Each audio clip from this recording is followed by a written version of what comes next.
میں نے اس سے پہلے بھی جمعے میں عرض کر دیا تھا کہ اولیاء ولی اللہ کے دوست کو کہتے ہیں، اللہ کے محبوب کو کہتے ہیں، اللہ کے مقرب کو کہتے ہیں، اور وہ سب سے پہلے کہا ہی نبیوں کو جاتا ہے۔ نبی ہی اللہ کے مقرب ہیں، نبی ہی اللہ کے ولی ہیں، اور اس کائنات میں سب سے بڑے ولی اور اللہ کے مقرب خاتم النبیین میرے اور آپ کے آقا جناب رسول مکرم ہے صلی اللہ علیہ وسلم۔ لیکن آپ کو رسالت کے وصف اور نبوت کے وصف سے یاد کیا جاتا ہے۔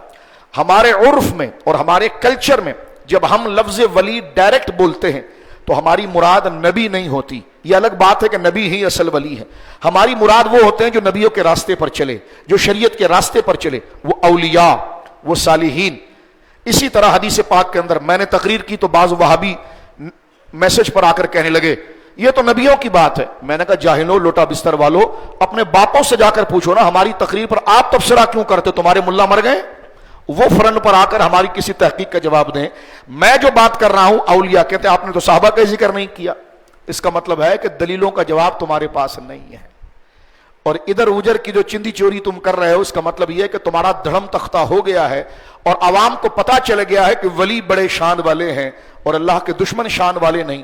تم نے پوری زندگی نجدیوں سودا یہی بیچا ہے کہ بتوں کی آیتیں پڑھی ہیں اور مسلمانوں پر فٹ کیا ہے۔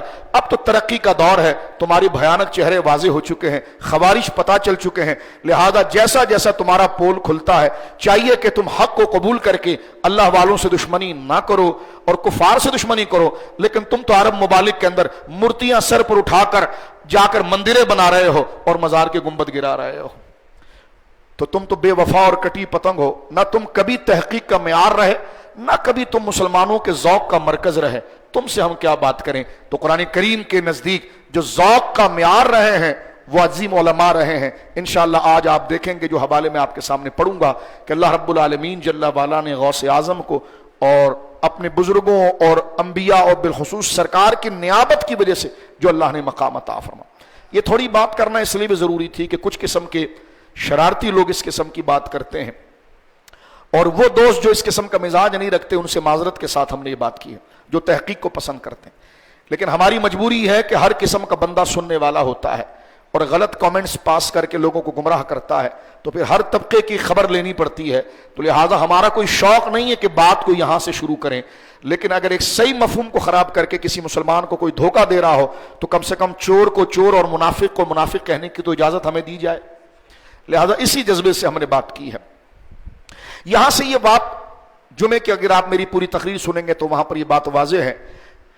جس دن آپ نے اپنے ذہن میں یہ سچی بات بٹھا دی کہ اللہ کے دوست و دشمن برابر نہیں ہیں تو آپ کو مزارات خود ہی سمجھ میں آنا شروع ہو جائیں گے، آپ کو ولی خود ہی سمجھ میں آنا شروع۔ یہ جہاں سے آپ کو مس گائیڈ کرتے ہیں، جہاں سے آپ کو اولیاء کے خلاف کرتے ہیں کہ یہ مدد مانگ لی، یہ کر دیا، میں نے کہا مدد کا موضوع تو بہت آگے کا ہے، پہلے نیچے کے کانسیپٹ طے کرو ہمارے ساتھ۔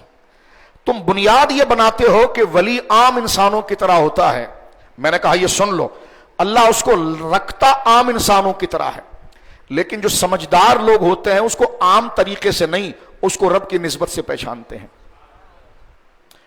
مثلا غور کریں، میں ایک دفعہ عمرے پر گیا، اللہ ہمیں بار بار لے جائے، تو وہاں ہوا یہ کہ طواف کے بعد صفا مروہ کے لیے آئے، اور صفا مروہ کی سعی، صفا سے مروہ، مروہ سے صفا دوڑا جاتا ہے سعی کرنے کے لیے۔ تو قرآن یہ کہتا ہے ان الصفا والمروہ من شعائر اللہ، کہ صفا کی پہاڑی اور مروہ کی پہاڑی یہ ہماری نشانی ہے، اللہ کی نشانی، اللہ کی نشانی۔ اب جب ہم وہاں پر پہنچے تو ایک مولوی صاحب کھڑے ہوئے تھے اور بڑے پریشان تھے، ہم پاکستانی تھے، میں نے ان سے پوچھا کیا مسئلہ ہے؟ کہ لگے میں صفا مروہ ڈھونڈ رہا ہوں۔ میں نے کہا یہ بورڈ لگا ہوا ہے، آپ ہی کے گرو نے لگایا بورڈ یہاں پر، تو یہ سامنے بورڈ تو لگا ہوا ہے کہ یہ صفا ہے اور یہ مروہ ہے، کہ لگے یہ صفا کیسے ہو سکتا ہے؟ میں نے کہا کیا مطلب، کیا کنفیوژن ہے؟ انہوں نے کہا اللہ جسے اپنا نشانی کہہ رہا ہے وہ اتنا چھوٹا سے ٹیلا، یعنی اب وہ نسبتوں کو گز سے ناپ رہا ہے۔ یہی وہابیت کی سب سے پہلی گمراہی ہے کہ وہ اپیرنس اور ظاہر سے چیزوں کو پرکھتا ہے، اور مسلمان وہ ہے جو نسبتوں سے دیکھتا ہے۔ اب اس مثال سے آپ کو بات سمجھ میں آ جائے گی۔ وہ صفا مروہ کے سامنے کھڑے ہو کر کہہ رہا ہے کہ صفا کی پہاڑی کہاں ہے، مروہ کہاں ہے؟ ہم نے کہا یہی تو صفا کی پہاڑی ہے اور وہ مروہ ہے، سارے مسلمان یہاں سے جا رہے ہیں آ رہے ہیں، صفا سے چلتے ہیں مروہ تک اور مروہ سے چلتے ہیں صفا تک۔ اس نے کہا یار مجھے کنفیوژن ہے. میں نے کہا کیا؟ کہا قرآن کہتا ہے ان الصفا والمروۃ من شعائر اللہ، صفا کی پہاڑی اور مروہ کی پہاڑی میری نشانی ہے. کہا جو اللہ کی نشانی ہے وہ اتنی سی؟ میں نے کہا ملا جی یہ تیری آزمائش کے لیے ہے، یہ اس کو تو اتنا سے نہ دیکھ، اس کی نسبت جو اللہ کی طرف ہے اس کو دیکھ. تمہارے وہابیوں میں سب سے بڑا نقطہ یہ ہے کہ یہ چیز کو ظاہر سے دیکھتے، نسبت سے نہیں دیکھتے. ابلیس نے جب حضرت آدم کو ظاہر سے دیکھا تو ادب نہ کر سکا، جبریل نے جب نسبت خلافت کو دیکھا تو سجدہ کر گئے. یہی مزاج اہل سنت کا ہے کہ یہ ولیوں کو ظاہر سے نہیں دیکھتے، ان کی نسبت جو اللہ سے اس کو دیکھتے ہیں. تو وہ صفا مروہ کو ابھی انچی ٹیپ سے ناپ رہا تھا. وہ سمجھتا تھا کہ شاید یہاں پر ہمالیہ کا پہاڑ ہو اور ادھر کیٹو کا پہاڑ ہو، لگے جناب اتنا بھاری بھرکم ہے تو اس سے میرا دل ہو کہ جناب یہ تو اللہ کی نشانی ہے. آپ سمجھ رہے ہیں؟ اللہ کی نشانی ہے. میں نے کہا یہی آزمائش ہے، اللہ ولیوں کو رکھتا ہے عام لوگوں کے درمیان، اور اور امتحان لیتا ہے کہ کون ان کے ظاہر سے اندازہ لگاتا ہے اور کون ان کے تقوی، طہارت اور ان کی نسبت سے اندازہ لگاتا ہے. آپ کو سمجھ میں آ گیا ہوگا کہ ریسرچ کی بیسک کیا ہونی چاہیے اور تحقیق کیا ہونی چاہیے. تو اولیاء کو کبھی ظاہر سے نہیں دیکھتے. ظاہر بمراد مکان، گاڑی، یہ وہ، طاقت، کر و فر، ان کا ظاہر شریعت کی پابندی ہوتی ہے، شریعت کی پابندی ہوتی ہے. لہٰذا اس بات کو ذکر کرنے کے بعد سرکار غوث اعظم رضی اللہ تعالیٰ عنہ کی بارگاہ میں چند جملے ذکر کر کے ہم پھر قرآن کریم اور چند احادیث کی طرف آگے بڑھتے ہیں. 11ویں شریف کے کانسیپٹ پر ایک جملہ عرض کر دینا چاہتا ہوں. 11ویں شریف سے مراد 11 تاریخ نہیں ہے اصلاً جو موجودہ ہمارے معمولات ہیں، اس سے مراد ہے ایصال ثواب. ایک بات تو پوری بات سنیں، ایک بات تو یہ ایصال ثواب. آج دیکھیے ربیع ثانی کی 11 تاریخ نہیں ہے لیکن 11ویں شریف کی جا رہی ہے. تو 11ویں شریف اپنی ایک خاص شکل میں ایک موضوع بن جاتا ہے اولیاء کی تعریف کا. جب 11ویں شریف کا پمفلیٹ لگا ہوا ہو، اشتہار لگا ہوا ہو، تو دیکھنے کے ساتھ ذہن راغب ہوتا ہے اچھا 11ویں شریف، اس کا مطلب قرآن کی وہ آیات پڑھی جائیں گی جو اللہ کی ولیوں کی شان میں ہے. تو ایک معنی 11ویں شریف کا، لوگ اکثر پوچھتے ہیں 11ویں شریف کیا ہے، تو اس کو ذرا 2-3 لفظوں میں سن لیجئے.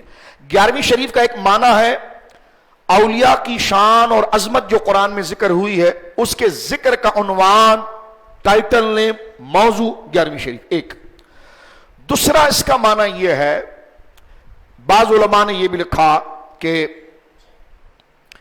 غوث اعظم رضی اللہ تعالی عنہ وردہ عنہ کا یہ عرس ہے، آپ کے وصال کی تاریخ ہے.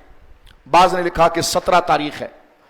ایک اس کی وجہ یہ ہے کہ یہ غوث اعظم رضی اللہ تعالیٰ کی عرس کی تاریخ، عرس کا لقب، عرس کا آپ کے جو آپ کو ثواب یا ایصال ثواب کرنے کا جو طریقہ ہے، اور وہ خاص جب آپ کو کرنے کا ہوگا تو اس سے مراد 11ویں شریف ہوگی. ایک تیسری اس کی وجہ یہ بھی ہے کہ غوث اعظم رضی اللہ تعالی عنہ پابندی کے ساتھ 11 کو حضور علیہ الصلوۃ والسلام کا ذکر کرتے تھے اور میلاد شریف کی محفل منعقد کرتے تھے.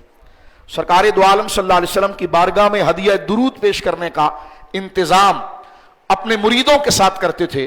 یہی چیز مشہور ہونے کے بعد یہ غوث اعظم رضی اللہ تعالیٰ عنہ کے ایصال ثواب میں منتقل ہو گئی. لیکن یہ میں صرف ایک کانسیپٹ بتا رہا ہوں، اس میں قطعاً کوئی جانے کی ضرورت نہیں ہے. یہ صرف ایک تاریخی پہلو اور دور اور ادوار کے حوالے سے اس نام کی کنڈیشن اور اس کی ڈیفینیشن، اس کی لاجک کیا ہے، اس میں کیا انفارمیشن ہے، وہ بتانا مقصد تھا. لیکن مراد 11ویں شریف کے ساتھ یہ ہے کہ ذکر اولیاء، ذکر صحابہ، ذکر اہل بیت اور اللہ والوں کی شان و عظمت کے ذکر کو، بیان کو، اور پھر اس میں خاص غوث اعظم رضی اللہ تعالیٰ عنہ کی علمی خدمات اور روحانی خدمات کو خراج تحسین پیش کرنے کو 11ویں شریف کہا جاتا ہے. اور کوئی کہ آپ نے نام کیسے رکھ لیا، تو یہ بالکل ستی اور پیدل اور پاگل لوگوں کا کام ہے. اس لیے کہ کسی بھی فن کو، کسی بھی خیر کے کام کو آپ جمع کریں، کیونکہ ہم پڑھے لکھے سے بات کریں گے، لوٹا بستر اٹھا کے ادھر ادھر بھٹکنے والے سے کیا بات کریں گے. جب علماء یہ لفظ کہہ رہے ہیں تو جاہل لوگ تو نہیں کہہ رہے، تو اپنا علم بڑھاؤ نا کہ اس کے کہنے کی وجہ کیا. دیکھیں، ایک ہو آپ جب کسی بھی انفارمیشن، کسی بھی چیز کی کلیکٹ کرتے ہیں، جمع کرتے ہیں، تو پھر اس کو سیو کرنے کے لیے اس کو ایک ٹائٹل نیم دیتے ہیں. تو شریعت مطہرہ کے اندر کوئی بھی سبجیکٹ اور کوئی بھی خیر کی بات کو اگر آپ کرنا چاہتے ہیں، اس ایونٹ کو منانا چاہتے ہیں، تو آپ کی مرضی ہے، آپ اس پر کوئی بھی نام رکھیں. جیسے ہمارے وہاں وضو غسل کا جب درس دیا جاتا ہے تو درس فقہ نام رکھا جاتا ہے. اب سرکار کے دور میں یہ تھوڑی نام رکھا جاتا تھا. درس فقہ کے نام سے یہ بات سمجھ میں آ جاتی ہے کہ اس میں احکام کی بات ہوگی. اسی طرح درس میلاد سے یہ بات سمجھ میں آ جاتی ہے کہ اس میں سرکار کی شان بیان کی جائے گی. اور درس 11ویں کے عنوان سے یہ بات سمجھ میں آ جاتی ہے کہ اس میں اولیاء کی شان بیان کی جائے گی. بس یہ بات سمجھ لیجئے. لاجیکل یہ چھوٹی چھوٹی باتیں ہیں جس سے بد مذہب گمراہ کرنے کی کوشش کرتا ہے، جبکہ اس کا ٹاپک سے کوئی سروکار نہیں. کوئی 11ویں شریف نہ بھی کہے تو کیا ہوتا ہے، لیکن جو کہتا ہے اس کی وجہ یہ ہے، اور یہ وجہ کوئی ہماری سماج کے تعارف کے حوالے سے ہے. جیسے ہمارے شہروں کا نام رکھ دیا جاتا ہے، جیسے ہمارے اسکولز کا نام رکھ دیا جاتا ہے، جیسے ہماری مسجدوں کا نام رکھ دیا. جیسے مسجد ابو بکر صدیق، بولے قرآن سے دکھاؤ کہ دوراجی میں جو مسجد ہوگی اس کا نام ابو بکر. تو اس پاگل کو کیا جواب دیں گے آپ؟ بھائی ہم 4 لوگوں کو اچھا لگا کہ جناب یہ نام بڑا اچھا ہے، تو ہم اچھا نام ہے، نام تو کوئی برا نہیں ہے، تو ہم نے مسجد کا نام رکھ دیا. تو کیا حرج ہے؟ وہ کہے گا نہیں قرآن سے بتاؤ، حدیث سے بتاؤ. تو میں نے کہا یہ اگر ہے تو تمہاری بالکل، میں نے تو منا کے اندر دیکھا ہے جامعہ مسجد عبداللہ بن باز. تو میں پوچھتا ہوں یہ مفتی اعظم سعودیہ کے نام سے جو پوری مسجد کھڑی کر دی ہے عبداللہ بن باز، یہ ہمارے نیپا چورنگی پر آپ چڑھائی چڑھتے ہیں تو جناب ایک بڑا جامعہ امام ابن تیمیہ. تو میں نے کہا یہ ساری نسبتیں کیسے جائز ہو گئی ہے؟ تو لہٰذا یہ تو آپ ابا ابا کھیل رہے ہیں کہ اپنے لوگوں کے نام پر رکھیں. تو کہنے کا مقصد یہ ہے کہ خیر کے کام کے لیے اگر اس کو پکارنے کے لیے کوئی عنوان دے دیا جائے تو وہ عنوان ناجائز نہیں ہے، اور اس میں الجھنا نہیں چاہیے. بد مذہب اصل دلائل سے بھگانے کی وجہ سے ان چھوٹی چھوٹی باتوں کو آپ میں الجھاتا ہے جو ضروری بھی نہیں ہے. جیسا میں نے آپ کو بتایا جو ضروری بھی نہیں ہے، ایسا الجھا دیتا ہے اور اس الجھاؤ کے ذریعے آپ کے دل سے سچی محبت نکالنا چاہتا ہے. اللہ محفوظ فرمائے.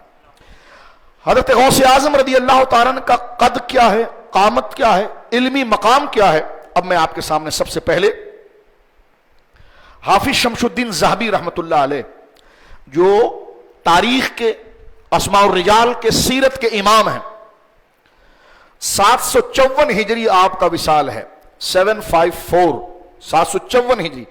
علمی دنیا کے اندر آپ کو بہت بڑا مقام حاصل ہے.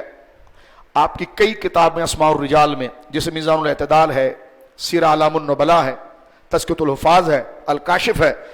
آپ 754 ہجری آپ کا وصال ہے، اور بہت بڑے محدث اپنے عصر کے، انہوں نے سیر اعلام النبلاء جو سیرت کی کتاب اپنے دور کے، یعنی دور رسالت سے لے کر ان کے دور تک، کیونکہ یہ 8ویں صدی ہجری میں آئے ہیں، 754 میں ان کا انتقال ہوا ہے.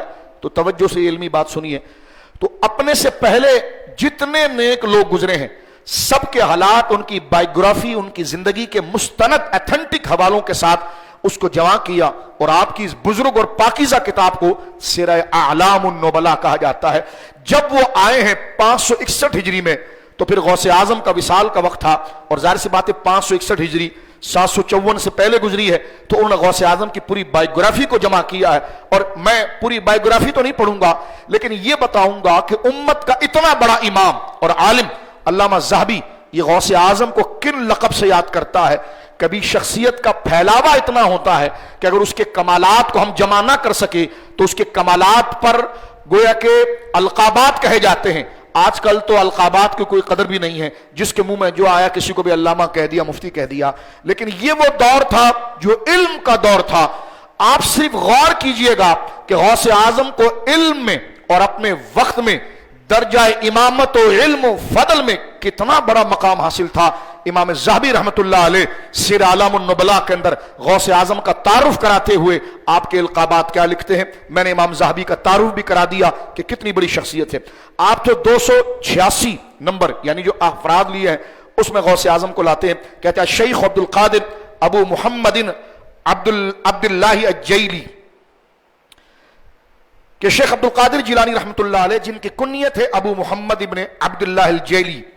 اب تعارف الشیخ الامام العالم الزاہد العارف القدوہ شیخ الاسلام علم الاولیاء محی الدین ابو محمد عبد القادر الجیلانی شیخ بغداد. ایک بات یہ بھی ہے کہ یہ خود ابن تیمیہ کے شاگرد بھی ہیں. یہ ہر مکتبہ فکر کے نزدیک بڑی قدر کے نظر سے دیکھے جاتے ہیں. لوگ کہتے جی ایسی آپ نے بڑے پیر کو مان لیا. میں نے کہا آپ غوث اعظم کو قبول کرے یا نہ کرے, لیکن شیعہ کے علاوہ رافضی غوث اعظم کو پسند نہیں کرتا, کیونکہ آپ نے اہل سنت کا جھنڈا مضبوطی سے عراق میں باندھا تھا. ٹھیک ہے, اس کے علاوہ اپنے آپ کو اہل سنت کہلانے والے جتنے بھی ہیں, کسی میں جرت نہیں ہے کہ وہ غوث اعظم کے لیے ہلکے جملے کہے, چاہے وہ کسی بھی مکتبہ فکر کے ساتھ ہو. تذکرۃ الرشید میں عاشق الہی مرٹھی نے رشید احمد گنگوہی دیوبندی کے بارے میں لکھا, جو ان کے امام ہیں دیوبندی مسلک کے. ان سے پوچھا کہ یہ جو قول ہے کہ قدمی ہاذہی علی رقبۃ کل ولی اللہ, کہ یہ میرا قدم جو ہے وہ ہر ولی کی گردن پر ہے, یہ شیخ عبد القادر جیلانی کا قول ہے رضی اللہ عنہ. ان سے پوچھا گیا اس قول کے بارے میں کیا کہتے ہو؟ کہا بالکل ٹھیک ہے. مولوی اسماعیل دہلوی نے اپنی کتاب صراط مستقیم کے اندر جگہ جگہ پر آپ کو غوث الاعظم کہا ہے. غوث الاعظم ایک الگ سے تقریر انشاءاللہ ہم لفظ غوث اعظم پر کریں گے, لیکن یہ القابات کے ساتھ گویا کہ, تو میں یہ بتاؤں اسی طرح ابن تیمیہ جو ہیں, جو آپ یقیناً ان کے تعارف کو کسی نہ کسی حوالے سے جانتے ہوں گے, نجدی مکتبہ فکر کے لوگ انہیں اپنا امام تسلیم کرتے ہیں, لیکن انہوں نے حضرت سیدنا غوث اعظم کے بارے میں کیا لکھا میں صرف بتا رہا ہوں. یعنی غوث اعظم کو ہم کیا پڑھیں گے؟ جو اپنے وقت کے اونچی اونچی مقام والے لوگ تھے وہ غوث اعظم کے سامنے کس طرح منقبت پیش کرتے ہیں, اپنے ہو یا پرائیں. یہ ابن تیمیہ صاحب کی کتاب میرے سامنے ہے الاستقامہ. استقامت کتاب کے اندر یوں تو علامہ ابن تیمیہ نے اپنے فتاوی ابن تیمیہ میں جلد نمبر 10 اور جلد نمبر 11 میں کتاب التصوف جو سعودی عرب سے 30 جلدوں پر فتاوی ابن تیمیہ شائع ہوا, اس کی جلد نمبر 10 اور جلد نمبر 11 میں غوث اعظم رضی اللہ تعالیٰ عنہ پر بڑا خوب سیر حاصل انہوں نے بات کی ہے علامہ ابن تیمیہ نے. اور یہاں تک لکھا ہے, وہ کہتے ہیں کہ میرے والد غوث اعظم سے بڑی محبت کرتے تھے, یہ تک لکھا. اور وہ اپنی سند بھی وہاں پر لکھ رہے ہیں, وہ کہتے ہیں کہ میرے والد ان کی صحبت میں بیٹھا کرتے تھے جو غوث اعظم کی صحبت میں بیٹھ چکے تھے. اس سے صرف اندازہ لگائیے غوث اعظم کا علمی روب اور آپ کی عظمت اتنی ہے کہ ایسے لوگ کہ جن سے تعریف کی کوئی امید نہیں, وہ حضرات آگے بڑھ کر سیدنا غوث اعظم رضی اللہ تعالیٰ عنہ. میں صرف یہ بتانا چاہ رہا ہوں کہ ہر مکتبہ فکر کا شخص غوث اعظم کی قدر و عزت کرتا الا شیعہ, یعنی جو اپنے آپ کو سنی یا اہل سنت کہلوانا چاہتے ہیں, ان تمام مکاتب فکر کے نزدیک غوث اعظم کی شخصیت مسلم ہے, ان کی توہین ان کی بے ادبی معاذ اللہ کبھی نہیں کی گئی. یہ غوث اعظم کی شان و جلالت. اب میں ابن تیمیہ صاحب کی کتاب جو ہے وہ الاستقامت, اس میں دیکھیں ان کی کرامت غوث اعظم کی لکھتے ہیں. کہتے ہیں کہ حضرت سیدنا عمر سہروردی رحمت اللہ علیہ, شیخ شہاب الدین سہرورد جو بغداد شریف میں آرام فرما رہے ہیں, جن سے سہروردی سلسلہ چلا, آپ کا اسم شریف تھا عمر سہروردی, آپ کا وہ علاقہ اور جس سے سلسلہ چلا. تو علامہ ابن تیمیہ کہتے ہیں ان کے جو چچا تھے, یعنی سیدنا عمر سہروردی شیخ شہاب الدین سہروردی رضی اللہ تعالیٰ عنہ کے جو چچا تھے ابو نجیب, یہ غوث اعظم کے خلیفہ تھے, اور خود حضرت شیخ شہاب الدین سہرورد مرید و خلیفہ ہیں اپنے چچا حضرت ابو نجیب کے, اور حضرت سیدنا ابو نجیب سہروردی یہ خلیفہ غلام اور مرید ہیں حضرت غوث اعظم کی. صرف آپ غوث اعظم کا اسٹیٹس سنتے چلیے کہ اللہ نے آپ کو کیا مرتبہ اور مقام عطا فرمایا تھا. اب میں آگے آپ کو بتاؤں گا کہ 4 سلسلے غوث اعظم سے کس طرح جڑتے ہیں غلامی کے اندر, کیونکہ یہ بات بھی ہمارے بچوں کے سامنے واضح ہونی چاہیے. یہ بات علامہ ابن تیمیہ لکھ رہے ہیں, میں اگر اعلیٰ حضرت سے لاتا تو کوئی انکار کرتا. یہ اپنی کتاب الاستقامت صفحہ نمبر 87 پر یہ بات لکھ رہے ہیں, اور کیا بات کرتے ہیں؟ کہتے ہیں کہ حضرت شیخ شہاب الدین سہرورد جن کے خلیفہ بہاؤالدین زکریا ہیں, جن کے خلیفہ اور مرید حضرت شیخ مصلح الدین سعدی, شیخ سعدی رحمت اللہ علیہ جن کے مریدوں میں سے ہیں, شیخ سعدی جیسے لوگ, حضرت بہاؤالدین زکریا شیخ الاسلام بہاؤالدین زکریا فرماتے میں نے کئی سال عرب و عجم میں سفر کیا شیخ اور پیر کو ڈھونڈنے کے لیے. کہتے ہیں بغداد کے میں نے سب سے زیادہ سفر کیے, لیکن میری طبیعت نے جس کے علم اور جس کے فضل نے میری طبیعت کو متاثر کیا, وہ حضرت شیخ عمر سہروردی یعنی شیخ شہاب الدین سہروردی کی ذات گرامی. بہت بڑے عالم دین، بہت بڑے صوفی. یہاں اندازہ لگائیے عوارف المعارف آپ کی کتاب جو تصوف کا مقدمہ ہے، اور آپ سے باقاعدہ تصوف کا سلسلہ چلا جسے سلسلہ سہرورد کہا جاتا ہے. ابن تیمیہ لکھتے ہیں کہ حضرت شیخ شہاب الدین سہروردی کہتے ہیں کہ قال سہروردی کنت قد عزمت علی ان اقرأ شیئا من علم الکلام. وہ کہتے ہیں میں زمانہ طالب علمی میں، شیخ شہاب الدین سہروردی کہتے ہیں کیونکہ غوث پاک کا ان کا دور ایک ہی تھا، میرے دل میں علم کلام کو پڑھنے کا بڑا شوق پیدا ہوا، یعنی بحث و مباحثے کا علم، علم مناظرہ، علم کلام، علم عقیدہ. وَأَنَا مُتَرَدِّدٌ، لیکن میں اس میں پریشان تھا، متردد تھا کہ هل اقرأ الارشاد امام الحرمین اور نہال الاقدام، کہ 2-3 کتابیں یا 2-3 مکتب میرے سامنے تھے کہ میں علم کلام کو اگر پڑھوں تو پھر میں کس مکتب کے اصول کو فالو کروں. کہتے ہیں میں اس میں بڑا پریشان تھا. فذهبت مع خالی ابی نجیب، میں اپنے چچا ابو نجیب کے ساتھ پہنچا حضرت غوث پاک کے پاس. یہ ابن تیمیہ ہے. وَكَانَ يُصَلِّي بِجُنْبِ شیخ عبد القادر، اور میں نے دیکھا کہ حضرت سیدنا غوث اعظم ایک جانب نماز پڑھ رہے تھے. اور کہتے ہیں میں اپنے چچا کے ساتھ، حضرت شیخ صاحب الدین سہروردی کہتے ہیں میں اپنے چچا کے ساتھ غوث اعظم کے پاس جب پہنچا ایک جانب بیٹھ گیا. کہتے ہیں میں جو نیت لے کر میں آیا تھا کہ غوث اعظم سے پوچھوں گا یا اپنے چچا کو کہوں گا، کیونکہ مجھے تو غوث پاک کا بڑا روب تھا، تو میں اپنے چچا سے کہوں گا کہ میرے بارے میں پوچھے کہ میں کون سی کتاب پڑھوں کیا نہیں پڑھوں. تو کہتے ہیں غوث اعظم نماز پڑھ رہے تھے اور میں نے سفر کیا اور آیا.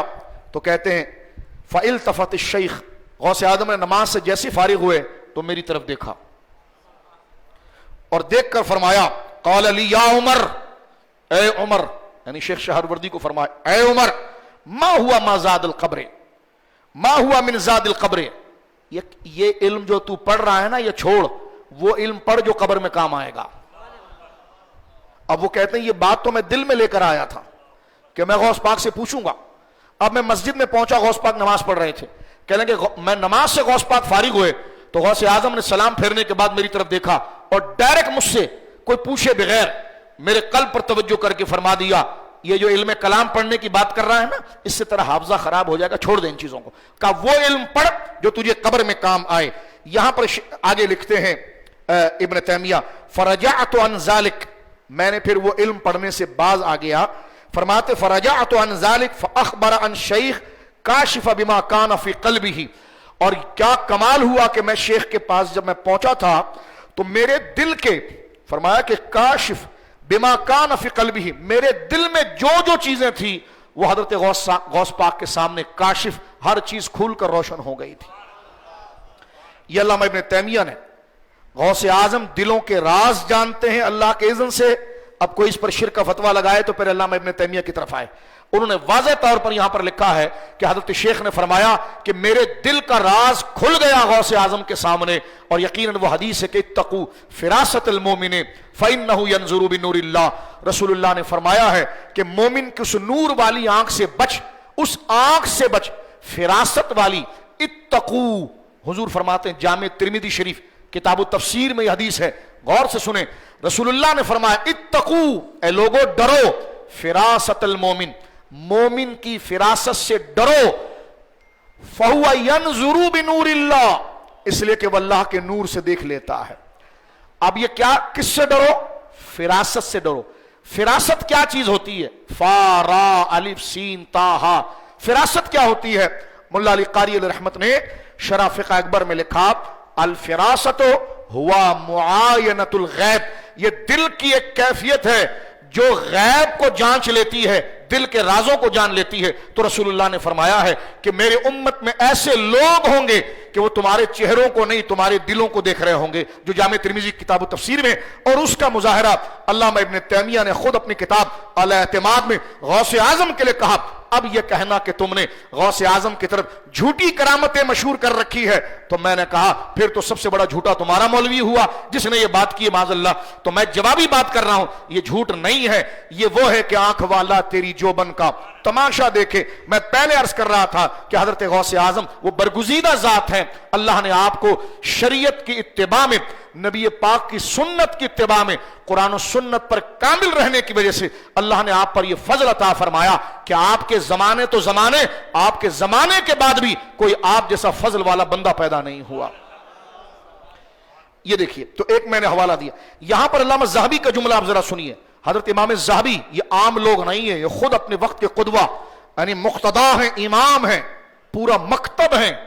حضرت امام ذہبی غوث پاک کو کن لقب سے یاد کرتا ہے؟ شیخ، بہت بڑے استاذ، الامام، امت کے مقتدا امام، الزاہد، دنیا سے لاپرواہ اور صرف اللہ رب العالمین کی طالب، العارف، روحانیت کا امام، العارف، دین کی باریکیوں کو اور اللہ رسول کے صحابہ کرام اور دین کے مقصد کو جاننے والا، اور العارف اگر اس کو تصوف کی اصطلاح میں لیں، اور بات بھی یہاں سمجھ میں آتی ہے، العارف کا معنی یہ ہے کہ وہ جسے اللہ نے عرفان دین کا عطا کیا ہو، روحانیت عطا کی ہو، اللہ نے وہ مقام عطا کیا ہو جس کی دعائیں قبول ہوتی ہو، جس کو اللہ رب العالمین نے اتنا محبوب بنایا ہو کہ وہ جو کہتا ہو اللہ اسے قبول کرتا ہو، وہ اللہ کی مرضی کو جانتا ہو، اللہ کی ناراضگی کو جانتا ہو، اس کو اللہ نے لوگوں کے دلوں پر واقف کر دیا ہو۔ تو یہ علامہ ذہبی رحمت اللہ علیہ 754 ہجری میں ان کا وصال ہوا ہے،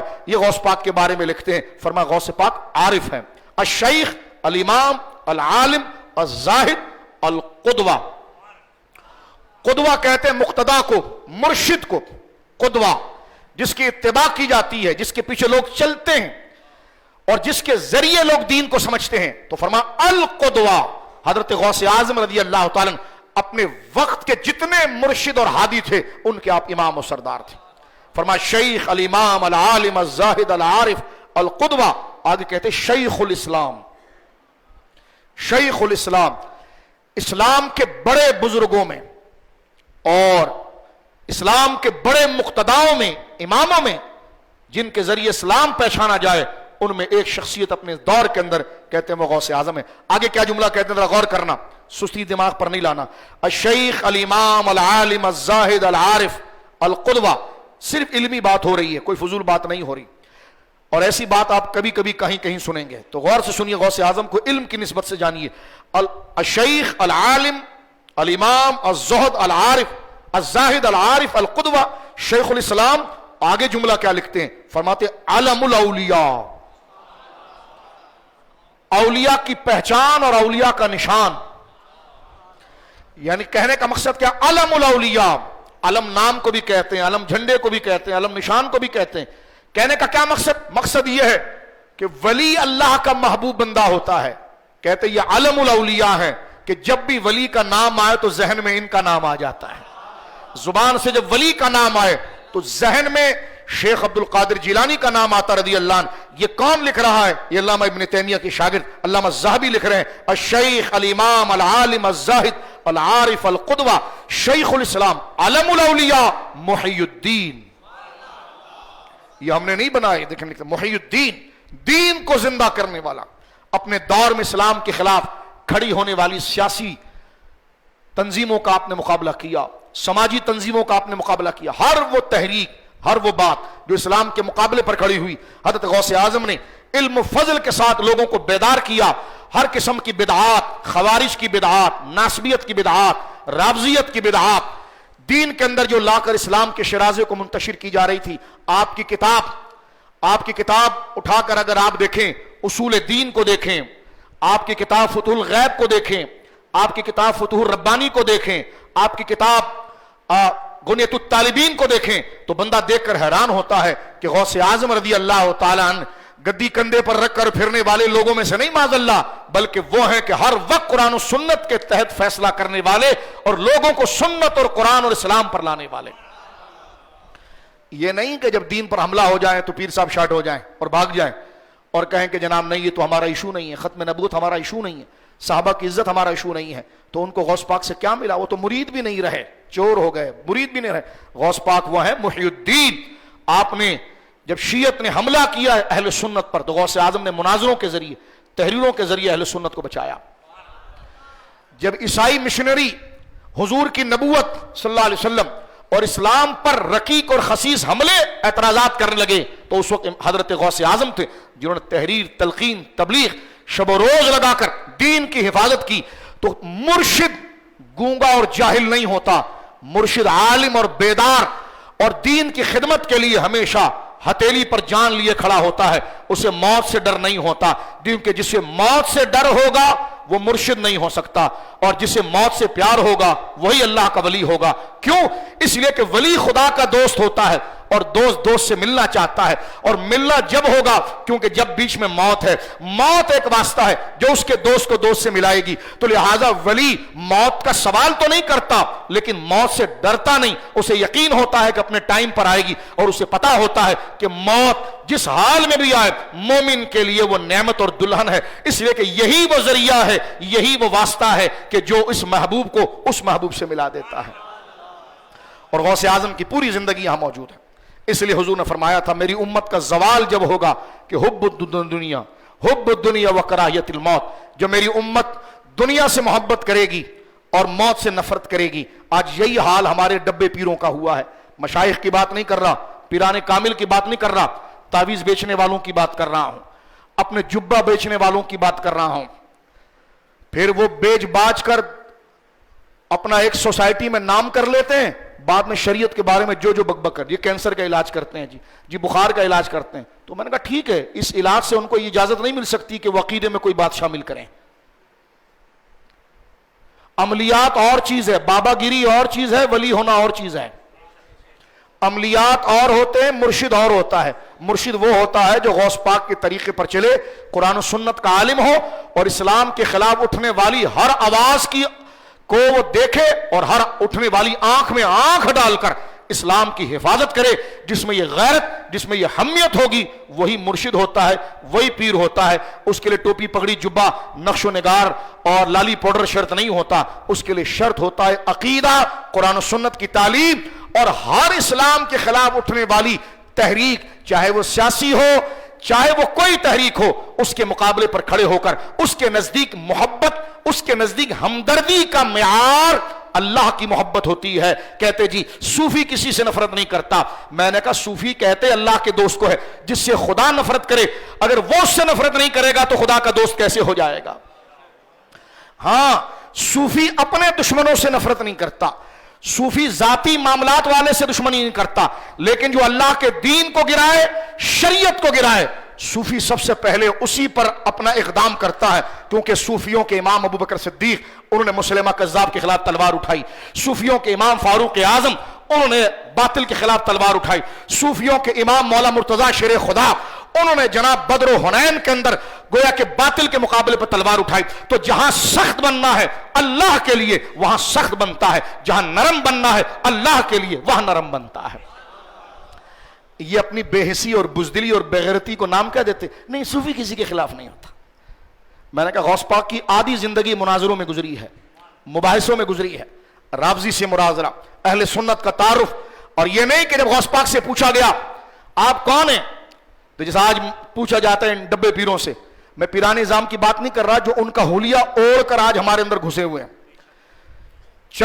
چند باتیں یاد کر لیتے ہیں کہ ہم ناف صحیح کر دیں گے، ہم سر کا درد دور کر دیں گے، ہم بخار صحیح کر دیں گے، چلو اچھی بات، لیکن اس کا یہ مطلب ہے کہ تم ٹوٹکوں کے ذریعے تم شریعت میں داخل ہو جاؤ گے، صحابہ کے لیے تم کمنٹس پاس کرو گے؟ تو میرے بچوں بزرگوں غور سے سن لیجئے، عملیات اور چیز ہے، مرشد اور پیر ہونا اور ہے۔ دیکھو نوری اور ناری علم سے فرق کرتے ہوئے بات کرتا ہوں، ہندو بھی جنات اتار لیتا ہے، اگر جنات اتار دینا مرشد ہونے کا کمال ہے تو ہندو بھی اپنے خاص منتر جنتر کے ذریعے، خاص خبیث عملیات کے ذریعے ایک خاص منفی طاقت کو اختیار کر کے وہ جادو بھی اتار سکتا ہے، جادو کر بھی سکتا ہے، وہ جن اتار بھی سکتا ہے، جن اثرات بھیج بھی سکتا ہے۔ تو اس کا ولایت سے کیا تعلق ہے؟ تو اگر وہ کسی کا جن اتار دے تو کیا اس کو ولی مانیں گے؟ معاذ اللہ، لیاذ باللہ۔ ولی ہونے کے لیے پہلے ایمان شرط ہے، لہٰذا میرے بھائیوں چوکنا ہو جاؤ اور سن لو، ہاتھ اب آپ دیکھیں عامل کے ہاتھ نہیں چھوئے جاتے، مرشد کے ہاتھ چھوئے جاتے ہیں، یہ سن لیجیے آپ، کیونکہ اب آپ دیکھیں آپ ڈاکٹر آپ کا علاج کر دے تو آپ ڈاکٹر کے ہاتھ نہیں چومتے، لیکن مرشد علماء کے ہاتھ چومتے ہیں۔ تو پتا چلا جس سے دنیاوی ریلیشن ہوتا ہے اس کی تعظیم ایسی نہیں ہوتی۔ تو ہاتھ چومنے کا کانسیپٹ یہ ہے کہ آپ نے اس کو دینی پیشوا سمجھا. جب دینی پیشوا سمجھا تو اس کے لیے دینی ہونا شرط ہے. اس کا عقیدہ جانا جائے گا, اس کا مرشد جانا جائے گا, اس کا علم جانا جائے گا, کیونکہ آپ اس سے کنیکشن دین کی وجہ سے رکھ رہے ہیں. تو جب دین کی وجہ سے رکھ رہے ہیں تو اس میں دین کو دیکھیں نا. سمجھ رہے ہیں آپ؟ دین کو دیکھیں. ہمارے دوراجی کا بھی حال ہے, کوئی بابا آ جائے تو ہماری پوری قوم اس کے پیچھے نکل پڑتی, سارا ہمارا علاقہ اس کا مرید ہو جاتا. وہ شارٹ ہو جاتا, دوسرا آتا تو پھر اس کے مرید ہو جاتے ہیں. اب اللہ کا فضل ہے, سمجھدار ہو گئے ہیں, تو میں نے کہا یہ تعویذ سے مرید نہیں ہوتے, یہ الگ مسئلہ. میری بات پوری سننا. مرشد تعویذ دیتا ہے, لیکن جو تعویذ دے وہ مرشد بن جائے ایسا نہیں. سچ بات سنو, سارے صدمے ہم اپنے دل پر لے کر تمہیں سچ بتا رہے ہیں. تمہیں تو کچھ نہیں بولیں گے, وہ باطل ہمارے خلاف شروع ہو جائیں گے. تو کیا آپ کہیں گے پھر آپ نے یہ کیوں کیا؟ میں نے کہا اس لیے کہ پڑھا غوث اعظم کو تھا, پڑھا غوث اعظم کو تو. لہذا اللہ کے ولی جو ہیں وہ تعویذ دیتے ہیں. تعویذ دینے پر تو ہم دلائل دیتے ہیں. جو تعویذ کا انکار کرے وہ تو گمراہ ہے, لیکن جو نوری علم اور جائز کلمات کے ساتھ. لیکن ہم کہتے ہیں کہ کوئی تعویذ دے دے, کوئی ٹوٹکے سے کسی کا علاج کر دے, تو تم اس کو مرشد مان لو.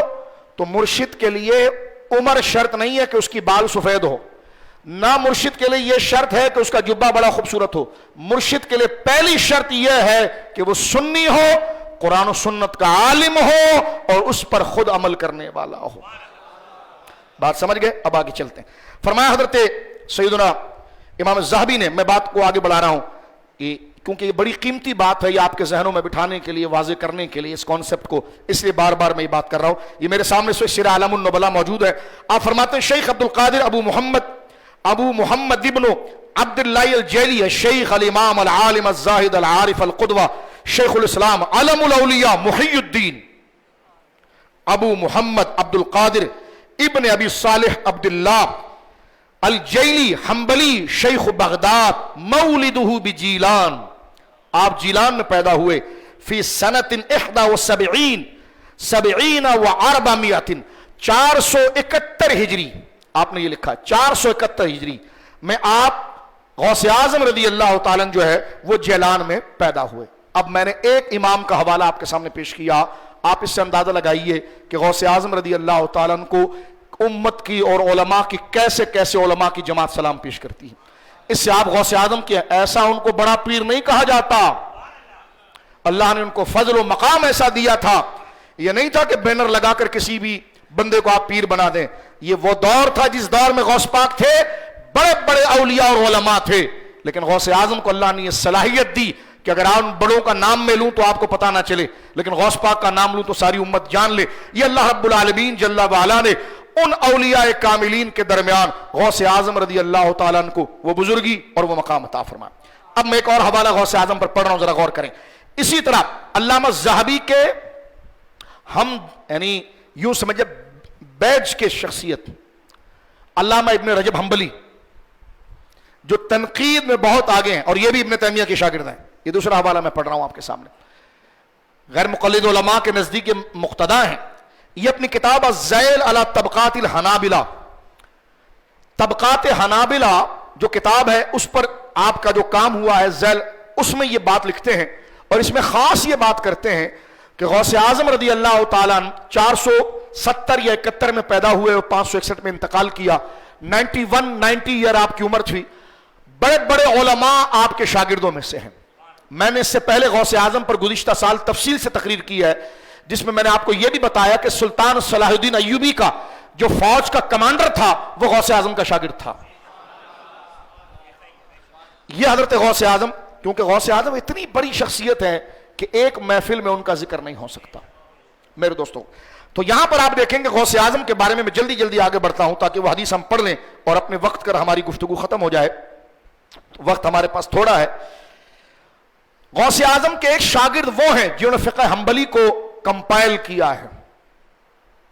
فقہ حنبلی کو, پڑھا لکھا آدمی میری بات کو سمجھ رہا ہوگا, یعنی وہ کوئی مفتی یا لکھنے والے نہیں, بلکہ ان کو اللہ نے یہ مقام دیا کہ فقہ حنبلی کے جتنے مسائل ہیں وہ اتنے بڑے عالم تھے, انہوں نے بڑی محنت کر کے, محنت شاقہ کر کے, جس طرح فقہ حنفی کا موجودہ دور میں مسودہ فتاوی رضویہ ہے, فتاوی شامی ہے, فتاوی ہندیہ ہے, اس طرح فقہ حنبلی کا جو کی کتاب, کہ حنبلی حضرات اپنے فقہ کی کتاب, اپنے مسائل کو جہاں سے لے کر آتے ہیں, اس کتاب کا نام ہے المغنی.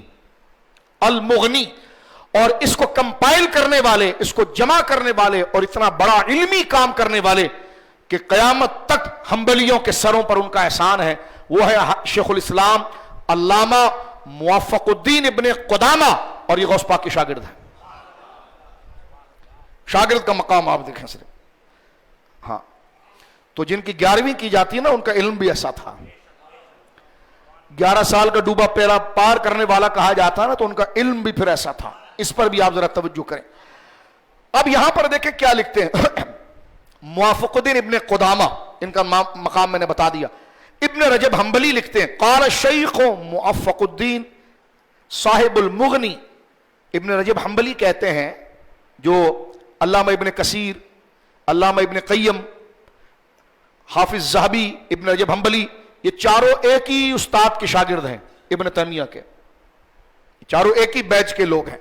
اب آپ دیکھیں یہ کیا لکھ رہے ہیں ابن رجب حنبلی. کہتے ہیں قال الشیخ موفق الدین صاحب, کہتے ہیں ابن رجب حنبلی کہ موفق الدین ابن قدامہ وہ یہ کہہ رہے ہیں غوث اعظم کے لیے, لم اسمع عن احد یحکى عنہ من الکرامات اکثر مما یحکى عن شیخ عبد القادر رضی اللہ. وہ کہتے ہیں میں نے, کیونکہ خود بہت بڑے محدث اور امام ہیں, کہتے ہیں میں نے آج تک کسی ولی کی اتنی کرامت نہیں شمار کی جتنی کرامت شیخ عبد القادر جیلانی رحمت اللہ علیہ. اسی طرح موجودہ دور کے اندر دیوبندی مکتبہ فکر کے ابو الحسن ندوی تاریخ دعوت و عزیمت کے اندر جب حضرت غوث پاک کا ذکر کیا, تو وہاں پر انہوں نے بھی یہ بات ابو الحسن ندوی نے لکھی ہے تاریخ دعوت و عزیمت کے اندر, کہ جس کی کرامات حد تواتر تک پہنچی, یعنی تواتر سے مراد کہ اس کا انکار نہیں کیا جا سکتا, حد تواتر تک پہنچی اور کثرت کے ساتھ پہنچی, وہ سرکار شیخ عبد القادر جیلانی رحمت اللہ. لہٰذا یہ منفی آواز, لہٰذا یہ پروپیگنڈا کہ آپ غوث پاک کی بہت کرامتیں بیان کرتے ہیں, تو میں نے کہا اپنے گھر کے بزرگوں کو سنو. وہ لکھتے ہیں کہ اولیاء کی جماعت میں سب سے زیادہ مشہور کثرت سے جس کی کرامات علماء نے سنی اور علماء نے بیان کی ہے, وہ حضرت شیخ عبد القادر جیلانی ہے رضی اللہ تعالیٰ. توجہ ہے آپ کی. اس لیے غوث اعظم نے کہا تھا, سر بھلا کیا کوئی جانے کہ ہے کیسا تھا. اولیاء جو ہیں وہ جہاں آنکھیں لگاتے وہ آپ کا تلوہ ہے, تو آپ کا سر کہاں پر ہوگا. دیکھیں یہ ساری بات یہاں پر. آگے وہ لکھتے ہیں جملہ بڑا, میں کہتا ہوں یہ جملہ جو ابن رجب حنبلی نے, علامہ موافق الدین ابن قدامہ جو غوث پاک کے پاس 4 سال پڑھتے رہے ہیں اور وہ سب سے زیادہ اپنے استاد کو جانتے ہیں, وہ کیا کہتے ہیں. یہ جو آگے کا جملہ ہے نا, خدا کی قسم اگر ہمیں اللہ ذوق دے تو یہ سونے کے پانی سے لکھنے کی بات ہے. واللہ میں عرض کرتا ہوں کیا جملہ کا, کاش کوئی مجمع ہمیں ملے اور اس کے سامنے ہم جھوم کر یہ پڑھیں, کہ سمجھنے والے ملے کہ اس جملے کی اٹھان کتنی ہے, اس کی قدر کتنی ہے. میرے دوستو بزرگوں, میں اپنی زندگی کی اگر بات کروں تو میری زندگی یہاں تک میں نے جتنے سال بھی غوث پاک کو دیکھا, مجھے یہ جملہ اتنا پیارا لگا. میں سمجھتا ہوں کہ میری زندگی میں اللہ کا بڑا فضل ہے کہ میں نے سرکار غوث اعظم کے لیے یہ اتنی پیاری بات پڑھی ہے.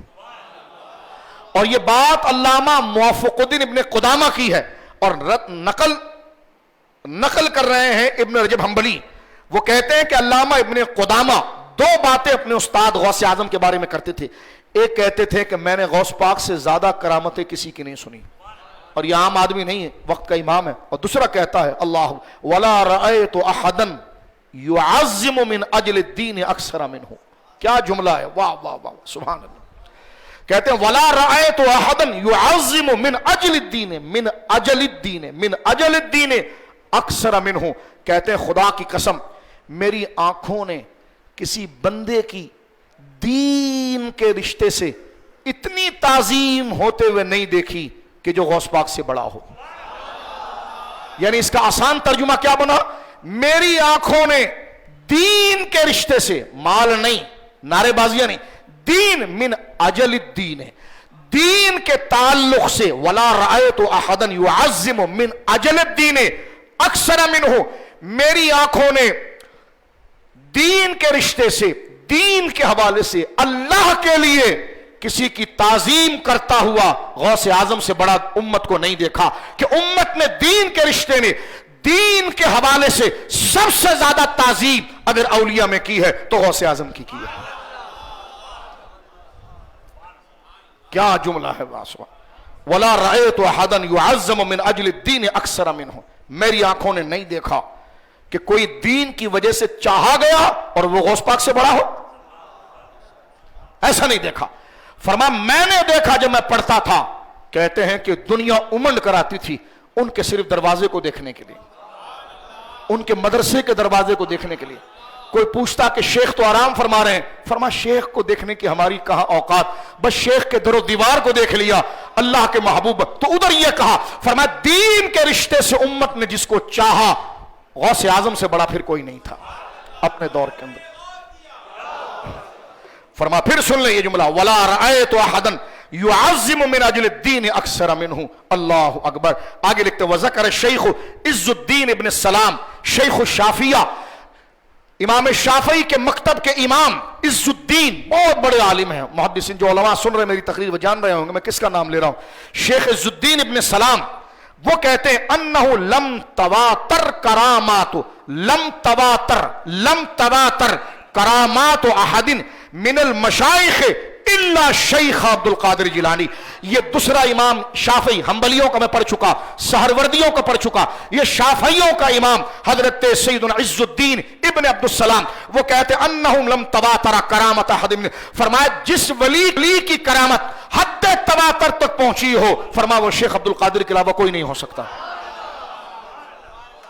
یہ مقام آپ دیکھیں، یہ میں جن کتابوں کو پڑھ رہا ہوں نا تو علماء کے سر جھک رہے ہوں گے، اگر کوئی اہل علم میری تقریر سن رہا ہے تو اس کے سر جھکے جا رہے ہوں گے کہ کن کے حوالے سے بات ہو رہی ہے اور کن کی کتاب سے بات ہو رہی ہے۔